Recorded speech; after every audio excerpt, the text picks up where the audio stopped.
It's a good team, no doubt about it. Here he is. He's got his wheel changed now. I think it was a back wheel in the end that they slotted in for him.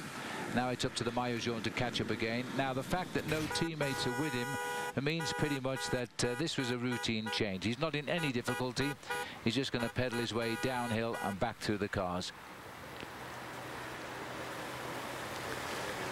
You can hear the car horns blowing as the maillot jaune of the Tour de France courses through the back of the peloton, heading into the bunch. No panic, no teammates, no problems. I think the way the team have acted this afternoon, Phil, they're not really concerned about Fabian Cancellara holding on to the overall lead this afternoon. I think he will lose time on the final climb of the day, but it depends on how the climbers attack the ascent.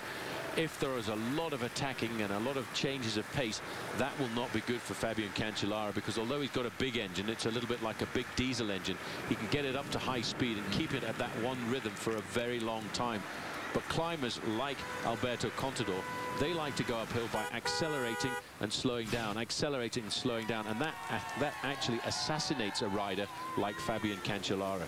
Dizzy old chase, isn't it? Our camera keeping up with him here on these narrow roads. He carves his way through.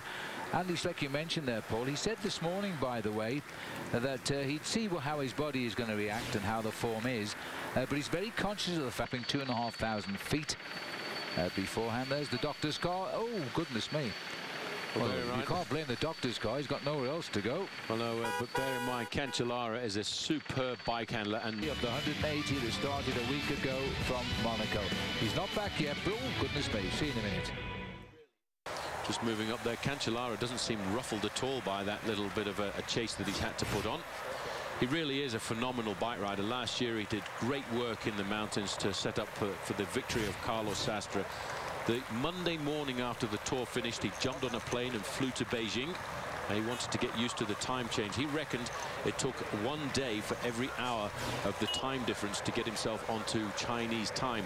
And of course he wanted to get used to the weather and climatic conditions there. And he probably made the best investment of anybody else, because he absolutely walked away with the gold medal in the team time, in the individual time trial.